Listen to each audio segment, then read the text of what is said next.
ಎಲ್ಲರಿಗೂ ನಮಸ್ಕಾರ ಸ್ನೇಹಿತರೆ. ಜ್ಯೋತಿಷದ ಪ್ರಕಾರ 2025ರ ಜನವರಿ ತಿಂಗಳಲ್ಲಿ ವೃಷಭ ರಾಶಿಯವರ ವೃತ್ತಿ, ವೈಯಕ್ತಿಕ, ಆರ್ಥಿಕ ಸ್ಥಿತಿ, ಕೌಟುಂಬಿಕ ಜೀವನ ಹಾಗೂ ಪ್ರೀತಿಯ ಜೀವನ ಹೇಗಿರಲಿದೆ, ಈ ವಿಷಯಗಳನ್ನು ಗಮನದಲ್ಲಿಟ್ಟುಕೊಂಡು ವೃಷಭ ರಾಶಿಯವರಿಗೆ 2025 ಜನವರಿ ತಿಂಗಳು ಹೇಗಿರಲಿದೆ ಎನ್ನುವುದರ ರಾಶಿಫಲ ನೋಡೋಣ ಬನ್ನಿ. ಅದಕ್ಕೂ ಮುಂಚೆ ನೀವಿನ್ನು ಚಾನಲ್ಗೆ ಸಬ್ಸ್ಕ್ರೈಬ್ ಆಗಿಲ್ಲ ಅಂದರೆ ಈಗಲೇ ಸಬ್ಸ್ಕ್ರೈಬ್ ಆಗಿ, ಹಾಗೆ ವಿಡಿಯೋಗೆ ಲೈಕ್ ಮಾಡಿ, ವಿಡಿಯೋ ಸ್ಕಿಪ್ ಮಾಡದೆ ಕೊನೆ ತನಕ ನೋಡಿ. ಹಣಕಾಸಿನ ಪರಿಸ್ಥಿತಿ.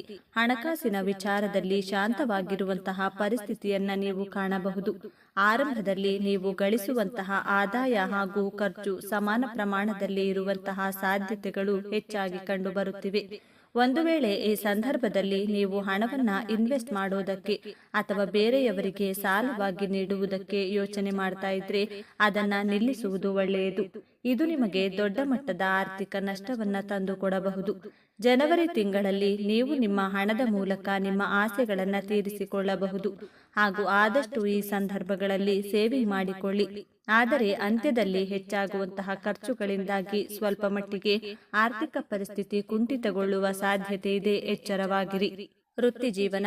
ಕರಿಯರ್ ಅಂದ್ರೆ ಉದ್ಯೋಗ ದೃಷ್ಟಿಯಲ್ಲಿ ವೃಷಭ ರಾಶಿಯ ಜಾತಕದವರಿಗೆ ಉತ್ತಮವಾಗಿರಲಿದೆ ಅಂತ ವೈದಿಕ ಜ್ಯೋತಿಷ್ಯ ಶಾಸ್ತ್ರ ಹೇಳುತ್ತೆ.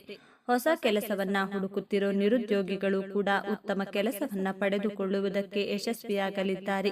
ಆರಂಭದಲ್ಲಿ ನೀವು ಉದ್ಯೋಗದಲ್ಲಿ ಉತ್ತಮ ರಿಸಲ್ಟ್ ಪಡೆದುಕೊಳ್ಳುತ್ತೀರಿ. ಕೆಲವೊಂದು ಸೀಕ್ರೆಟ್ ಮೂಲಗಳಿಂದ ಒಳ್ಳೆಯ ಲಾಭವನ್ನ ಕೂಡ ಪಡೆದುಕೊಳ್ಳುತ್ತೀರಿ. ನಿಮ್ಮ ಸಹೋದ್ಯೋಗಿಗಳು ಕೂಡ ಹಿರಿಯ ಅಧಿಕಾರಿಗಳ ಜೊತೆಗೆ ಸಂಬಂಧ ಉತ್ತಮವಾಗಲಿದೆ. ಅದೃಷ್ಟದಿಂದಾಗಿ ಸುಲಭವಾಗಿ ನೀವು ಕೆಲಸದಲ್ಲಿ ಪ್ರಮೋಷನ್ ಕೂಡ ಪಡೆದುಕೊಳ್ಳುತ್ತೀರಾ. ಯಾವುದೇ ರೀತಿಯ ದೊಡ್ಡ ಲಾಭವನ್ನ ಪಡೆದುಕೊಳ್ಳೋಕೆ ಅಥವಾ ದೊಡ್ಡ ಸಾಧನೆಯನ್ನ ಮಾಡುವುದಕ್ಕೆ ಸೆಪ್ಟೆಂಬರ್ ತಿಂಗಳು ನಿಮಗೆ ಅದೃಷ್ಟದ ತಿಂಗಳಾಗಿರಲಿದೆ. ಈ ಸಮಯದಲ್ಲಿ ನಿಮ್ಮ ಪ್ರಯತ್ನಕ್ಕೆ ಸರಿಯಾದ ಪ್ರತಿಫಲ ದೊರಕಲಿದೆ. ದಾಂಪತ್ಯ ಜೀವನ. ಮದುವೆ ಅಂದ್ರೆ ದಾಂಪತ್ಯ ಜೀವನದ ವಿಚಾರದಲ್ಲಿ ವೃಷಭ ರಾಶಿಯವರು ಮಿಶ್ರ ಫಲಿತಾಂಶವನ್ನ ಪಡೆದುಕೊಳ್ಳುವ ಸಾಧ್ಯತೆ ಹೆಚ್ಚಾಗಿದೆ. ತಿಂಗಳ ಆರಂಭದಲ್ಲಿ ದಾಂಪತ್ಯ ಜೀವನ ಉತ್ತಮವಾಗಿಯೇ ಮುಂದುವರಿಯಲಿದೆ. ಏಪ್ರಿಲ್ ನಂತರ ಕೂಡ ನಿಮ್ಮ ದಾಂಪತ್ಯ ಜೀವನ ನಿಮಗೆ ಸಮಾಧಾನ ನೀಡುವ ರೀತಿಯಲ್ಲಿ ಮುಂದುವರೆದುಕೊಂಡು ಹೋಗಲಿದೆ. ಆದರೆ ಅಕ್ಟೋಬರ್ ಮಧ್ಯಂತರದಿಂದ ದಾಂಪತ್ಯ ಜೀವನದಲ್ಲಿ ಚಿಂತೆಗಳು ಹೆಚ್ಚಾಗಲು ಪ್ರಾರಂಭವಾಗುತ್ತವೆ. ಸೆಪ್ಟೆಂಬರ್ ತಿಂಗಳಲ್ಲಿ ಕೂಡ ದಂಪತಿಗಳ ನಡುವೆ ಒಂದಲ್ಲ ಒಂದು ಭಿನ್ನಾಭಿಪ್ರಾಯಗಳು ಕಂಡುಬರುವಂತಹ ಸಾಧ್ಯತೆಗಳು ಕೂಡ ಇವೆ. ದಂಪತಿಗಳ ನಡುವೆ ಮಾತುಕತೆಗಳು ಕೂಡ ಹೆಚ್ಚಾಗುವಂತಹ ಸಾಧ್ಯತೆ ಇದೆ. ಸಮಯದಲ್ಲಿ ಹೆಚ್ಚಾಗಿ ಕಂಡುಬರುತ್ತದೆ. ನಿಮ್ಮ ಮಕ್ಕಳ ಬಗ್ಗೆ ಹೇಳೋದಾದ್ರೆ ಅಕ್ಟೋಬರ್, ನವೆಂಬರ್ ಹಾಗೂ ಡಿಸೆಂಬರ್ ತಿಂಗಳು ನಿಮ್ಮ ಮಕ್ಕಳ ದೃಷ್ಟಿಯಲ್ಲಿ ಉತ್ತಮವಾಗಿರಲಿದೆ. ವ್ಯಾಪಾರ ವ್ಯವಹಾರಗಳ ವಿಚಾರದಲ್ಲಿ ವೃಷಭ ರಾಶಿಯವರಿಗೆ ಲಾಭದಾಯಕವಾಗಿರಲಿದೆ. ವಿಶೇಷವಾಗಿ ತಮ್ಮ ಹೆಂಡತಿಯ ಜೊತೆಗೆ ಸೇರಿಕೊಂಡು ವ್ಯಾಪಾರದಲ್ಲಿ ತಮ್ಮನ್ನ ತಾವು ತೊಡಗಿಸಿಕೊಂಡಿರುವವರಿಗೆ ಹೆಚ್ಚಿನ ಲಾಭವನ್ನ ಪಡೆದುಕೊಳ್ಳುವ ಯೋಗವಿದೆ. ಏಪ್ರಿಲ್ನಿಂದ ಜುಲೈವರೆಗೆ ವ್ಯಾಪಾರ ವ್ಯವಹಾರವನ್ನ ಮಾಡುವುದಕ್ಕೆ ವೃಷಭ ರಾಶಿಯವರಿಗೆ ಶುಭ ಸಮಯ. ಈ ಸಮಯದಲ್ಲಿ ವ್ಯಾಪಾರವನ್ನ ಪ್ರಾರಂಭ ಮಾಡಿದ್ರೆ ಕೈತುಂಬ ಲಾಭವನ್ನ ಪಡೆದುಕೊಳ್ತೀರಿ. ನಿಮ್ಮ ವಿರುದ್ಧ ಕೆಲವರು ಕುತಂತ್ರ ಹೂಡುವಂತಹ ಸಾಧ್ಯತೆ ಕೂಡ ಇದ್ದು ಹುಷಾರಾಗಿರಿ. ಆಗಸ್ಟ್ ತಿಂಗಳಲ್ಲಿ ಬಡ್ಡಿಗೆ ಸಾಲವನ್ನ ಕೊಡೋದಕ್ಕೆ ಸಂಪೂರ್ಣವಾಗಿ ನಿಲ್ಲಿಸಿ.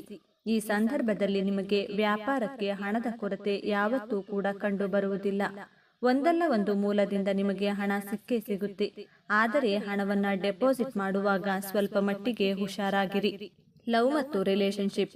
ತಿಂಗಳ ಆರಂಭದಲ್ಲಿ ರಿಲೇಶನ್ಶಿಪ್ನಲ್ಲಿ ನೀವು ಉತ್ತಮ ಫಲಿತಾಂಶವನ್ನೇ ಕಾಣಬಹುದು. ಏಪ್ರಿಲ್ ಹಾಗೂ ಜೂನ್ ತಿಂಗಳಲ್ಲಿ ಹೊಸ ರಿಲೇಶನ್ಶಿಪ್ನಲ್ಲಿ ವೃಷಭ ರಾಶಿಯ ಜಾತಕದವರು ಪ್ರವೇಶ ಮಾಡುವ ಸಾಧ್ಯತೆ ಹೆಚ್ಚು. ಅದರಲ್ಲೂ ವಿಶೇಷವಾಗಿ ಯಾರಿಗಾದರೂ ಪ್ರಪೋಸ್ ಮಾಡಬೇಕು ಅಂತ ಅಂದುಕೊಂಡಿರುವಂತವರಿಗೆ ಖಂಡಿತವಾಗಿಯೂ ಇದು ಬೆಸ್ಟ್ ಟೈಮ್. ನವೆಂಬರ್ ತಿಂಗಳು ರಿಲೇಶನ್ಶಿಪ್ಗೆ ಸಾಮಾನ್ಯ ಸಮಯ ಅಂತ ಹೇಳ್ಬೋದು. ಈ ಸಂದರ್ಭದಲ್ಲಿ ನೀವು ನಿಮ್ಮ ಪ್ರೀತಿ ಪಾತ್ರರಿಗೆ ಅತ್ಯಂತ ಹತ್ತಿರವಾಗಬಹುದಾಗಿದೆ. ಆದರೂ ಕೂಡ ಸ್ವಲ್ಪ ಮಟ್ಟಿಗೆ ಜಾಗೃತರಾಗಿರಬೇಕು.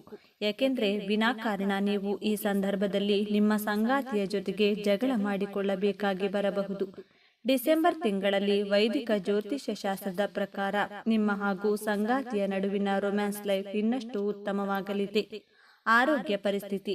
2025ರ ಜನವರಿ ತಿಂಗಳ ಅಂತ್ಯದಲ್ಲಿ ನಿಮಗೆ ಆರೋಗ್ಯ ಉತ್ತಮವಾಗಿರಲಿದೆ.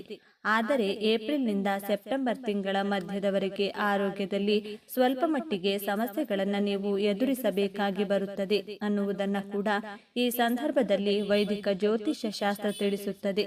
ಅದರಲ್ಲಿ ವಿಶೇಷವಾಗಿ ನಿಮ್ಮ ಮಾನಸಿಕ ಆರೋಗ್ಯದಲ್ಲಿ ಈ ಸಂದರ್ಭದಲ್ಲಿ ಸ್ವಲ್ಪ ಮಟ್ಟಿಗೆ ಸಮಸ್ಯೆಗಳು ಕಾಣಿಸಲಿವೆ. ಆದರೆ ಈ ಸಂದರ್ಭದಲ್ಲಿ ನಿಮ್ಮ ಪೋಷಕರ ಆರೋಗ್ಯದಲ್ಲಿ ಚೇತರಿಕೆ ಕಂಡು ಬರಲಿದೆ. ಆದರೆ ಈ ಸಂದರ್ಭದಲ್ಲಿ ನಿಮ್ಮ ಆರೋಗ್ಯದಲ್ಲಿ ಒಂದು ಚಿಕ್ಕ ನಕಾರಾತ್ಮಕ ಬದಲಾವಣೆ ಕಂಡು ಬಂದರೂ ಕೂಡ ಅದನ್ನ ನಿರ್ಲಕ್ಷ್ಯ ಮಾಡುವುದಕ್ಕೆ ಹೋಗಬೇಡಿ. ಶೈಕ್ಷಣಿಕ ಬದುಕು. ಶೈಕ್ಷಣಿಕ ಕ್ಷೇತ್ರ ವೃಷಭ ರಾಶಿಯ ವಿದ್ಯಾರ್ಥಿಗಳಿಗೆ ಸಕಾರಾತ್ಮಕ ಫಲಿತಾಂಶವನ್ನ ನೀಡಬಹುದೇ ಅನ್ನುವಂತಹ ನಿರೀಕ್ಷೆ ಇದೆ. ಕಾಂಪಿಟೇಟಿವ್ ಎಕ್ಸಾಮ್ಗಳಿಗೆ ತಯಾರಿ ನಡೆಸಿಕೊಳ್ಳುತ್ತಿರುವಂತಹ ವೃಷಭ ರಾಶಿಯ ವಿದ್ಯಾರ್ಥಿಗಳಿಗೆ ಉತ್ತಮ ಅಂಕಗಳನ್ನು ಪಡೆಯುವಂತಹ ಸಂಭಾವ್ಯತೆ ಹೆಚ್ಚಾಗಿದೆ. ಉನ್ನತ ವ್ಯಾಸಂಗವನ್ನ ಮಾಡಬಹುದಾದಂತಹ ಅವಕಾಶಗಳನ್ನು ಕೂಡ ನೀವು ಪಡೆದುಕೊಳ್ಳಬಹುದು. ವಿಶೇಷವಾಗಿ 2025ರ ಏಪ್ರಿಲ್ ತಿಂಗಳ ನಂತರ ಉತ್ತಮ ಫಲಿತಾಂಶಗಳನ್ನು ಪಡೆದುಕೊಳ್ಳಬಹುದು. ಇದೇ ಸಂದರ್ಭದಲ್ಲಿ ಒಳ್ಳೆಯ ವಿದ್ಯಾಸಂಸ್ಥೆಗೆ ಅಡ್ಮಿಷನ್ ಪಡೆದುಕೊಳ್ಳಲು ಪ್ರಯತ್ನವನ್ನ ನಡೆಸುತ್ತಿರುವ ವಿದ್ಯಾರ್ಥಿಗಳಿಗೆ ಯಶಸ್ಸು ದೊರಕಲಿದೆ.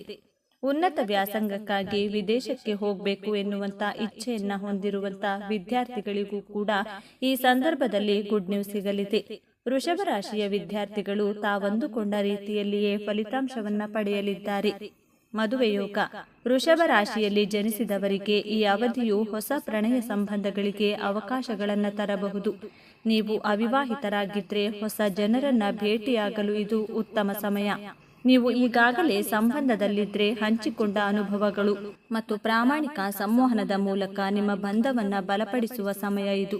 ಅಂತಿಮವಾಗಿ ಈ ಅವಧಿಯಲ್ಲಿ ನಿಮ್ಮ ಮದುವೆ ಅಥವಾ ಪ್ರಣಯ ಸಂಬಂಧಗಳ ಯಶಸ್ಸು ಪರಿಣಾಮಕಾರಿಯಾಗಿ ಸಂವಹನ ನಡೆಸುವ, ಅನುಭೂತಿ ಮತ್ತು ತಿಳುವಳಿಕೆಯನ್ನು ತೋರಿಸುವ ಮತ್ತು ನಿಮ್ಮ ಸಂಗಾತಿಯ ಅಗತ್ಯಗಳಿಗೆ ಆದ್ಯತೆ ನೀಡುವ ನಿಮ್ಮ ಸಾಮರ್ಥ್ಯವನ್ನ ಅವಲಂಬಿಸಿರುತ್ತದೆ. ಪರಿಹಾರಗಳು. ದೇವಾಲಯಗಳಿಗೆ ಭೇಟಿ ನೀಡುವುದು ನಿಮ್ಮ ವೃತ್ತಿ ಜೀವನ ಮತ್ತು ವೈಯಕ್ತಿಕ ಜೀವನಕ್ಕೆ ಅದೃಷ್ಟವನ್ನು ತರುತ್ತದೆ. ನೀವು ಯಾವುದೇ ಅಡೆತಡೆಗಳನ್ನು ಗಮನಿಸಿದಾಗ ನಿಮ್ಮ ಹತ್ತಿರದ ದೇವಾಲಯಗಳಿಗೆ ಭೇಟಿ ನೀಡಲು ಪ್ರಯತ್ನಿಸಿ ಮತ್ತು ನಿಮ್ಮ ಸಾಮರ್ಥ್ಯಕ್ಕನುಗುಣವಾಗಿ ದಾನ ಮಾಡಿ. ಇತರರಿಗೆ ಸಹಾಯ ಮಾಡುವುದು ಅದೃಷ್ಟವನ್ನು ತರುತ್ತದೆ ಮತ್ತು ದೀರ್ಘಾವಧಿಯಲ್ಲಿ ನಿಮ್ಮನ್ನು ತೊಂದರೆಗಳಿಂದ ದೂರವಿರಿಸುತ್ತದೆ ಎಂಬುದನ್ನ ಯಾವಾಗಲೂ ನೆನಪಿಡಿ. ಅಗತ್ಯವಿರುವ ಜನರಿಗೆ ಆಹಾರ ಪದಾರ್ಥಗಳು ಮತ್ತು ಬಟ್ಟೆಗಳನ್ನು ದಾನ ಮಾಡಿ. ನಿಯಮಿತವಾಗಿ ವ್ಯಾಯಾಮ ಮಾಡುವ ಮೂಲಕ ನಿಮ್ಮ ಆರೋಗ್ಯದ ಬಗ್ಗೆ ಗಮನ ಹರಿಸುವುದು ಒಳ್ಳೆಯದು. ಸೂರ್ಯ ನಮಸ್ಕಾರ ಮಾಡುವುದು ಮತ್ತು ಆದಿತ್ಯ ಹೃದಯ ಸ್ತೋತ್ರವನ್ನ ಪಠಿಸುವುದು ಈ ವರ್ಷ ನಿಮ್ಮ ಆರೋಗ್ಯ ಸ್ಥಿತಿಯನ್ನ ಸುಧಾರಿಸುತ್ತದೆ. ದಕ್ಷಿಣಾಮೂರ್ತಿ ಅಥವಾ ದತ್ತಾತ್ರೇಯನನ್ನ ಪೂಜಿಸಿ. ಶ್ರೀ ರುದ್ರಂ ಪಠಿಸಿ. ಗುರು ಸ್ತೋತ್ರವನ್ನ ಪಠಿಸಿ ಮತ್ತು ಗುರುವಾರ ಉಪವಾಸವನ್ನ ಆಚರಿಸಿ. ಗುರುವಾರ ಹಳದಿ ಮಣಿಯನ್ನ ಧರಿಸಿ ಮತ್ತು ದತ್ತಾತ್ರೇಯ ಭಗವಂತನನ್ನ ಪೂಜಿಸಿ. ಮಕ್ಕಳಿಗಾಗಿ ಮಹಾಮೃತ್ಯುಂಜಯ ಜಪ ಮಾಡಿ. ಲಕ್ಷ್ಮಿ ಪೂಜೆ ಮಾಡಿ. ಕನಕಧಾರ ಸ್ತುತಿ ಅಥವಾ ಇತರ ಯಾವುದೇ ಲಕ್ಷ್ಮಿ ಸ್ತೋತ್ರವನ್ನ ಪಠಿಸಲು ಪ್ರಯತ್ನಿಸಿ. ಶಿವ ಮತ್ತು ಶನಿದೇವರನ್ನ ಪೂಜಿಸುವುದರಿಂದ ನಕಾರಾತ್ಮಕ ಪರಿಣಾಮ ಕಡಿಮೆಯಾಗುತ್ತದೆ. ಬಡ ವಿದ್ಯಾರ್ಥಿಗಳು ಮತ್ತು ಬಡ ವೃದ್ಧರಿಗೆ ದಾನ ಮಾಡಿ. ಸ್ನೇಹಿತರೆ, ಈ ಮಾಹಿತಿ ನಿಮಗೆ ಇಷ್ಟವಾಗಿದ್ದಲ್ಲಿ ದಯವಿಟ್ಟು ಶೇರ್ ಮಾಡಿ, ಲೈಕ್ ಮಾಡಿ ಮತ್ತು ನಮ್ಮ ಚಾನೆಲ್ಗೆ ಸಬ್ಸ್ಕ್ರೈಬ್ ಆಗಿ. ಎಲ್ಲರೂ ಭಕ್ತಿಯಿಂದ ಓಂ ಶ್ರೀ ಶನೇಶ್ವರ ನಮಃ ಅಂತ ಕಾಮೆಂಟ್ ಮಾಡಿ. ಧನ್ಯವಾದಗಳು.